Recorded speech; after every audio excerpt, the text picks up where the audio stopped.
Est-ce que vous êtes quelqu'un de rancunier? Parce que je vous avoue, quand on me pose la question, je ne sais jamais trop quoi répondre. Je trouve que la rancune est un sentiment assez particulier et qui demande beaucoup d'énergie à entretenir dans le temps. Et en fait, ça me surprend de voir à quel point des personnes peuvent en vouloir à d'autres sur une durée plutôt longue. Cependant, quand on me pose la question, je crois que je finis toujours par répondre la même chose. Je finis toujours par dire « après ça dépend quoi ». Parce que c'est réel en soi. Si tu annules un plan qu'on avait au dernier moment, je vais t'en vouloir un petit peu, mais je vais vite passer à autre chose.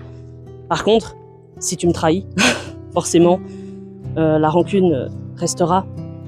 Et en soi, est-ce que ne pas oublier, c'est être rancunier? Mon avis, c'est que non, mais je pense que c'est plus complexe que ça.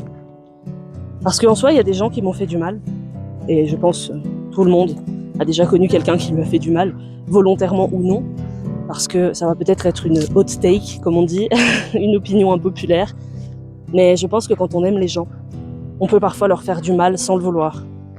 Attention, je ne légitime pas la toxicité d'une relation, je ne dis pas oui, je t'ai fait du mal, mais non, non, non. Des fois, vous êtes conscient de ce que vous faites, et c'est pas de ça que je parle ici. Mais, par exemple, si quelqu'un a besoin de soins et qu'on le force à en recevoir alors qu'il n'en voulait pas, et que plus tard il se rend compte que ça l'a vraiment aidé, même si sur le coup il l'a mal vécu, bien vous lui avez fait du mal, et c'était pour son bien, c'était pas volontaire, vous vouliez pas le blesser, mais vous vouliez juste qu'il aille mieux, et pour ça il fallait passer par là. C'est de ça que je parle.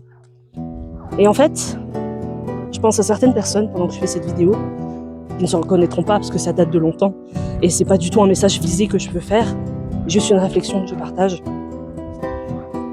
Et c'est des gens, j'oublierai jamais ce qu'ils m'ont fait, et pour autant, je leur en veux pas. Je n'ai pas oublié, comme je le dis, mais on ne pourrait pas redevenir amis, par exemple. Voilà. C'était les coulisses du vlog 109.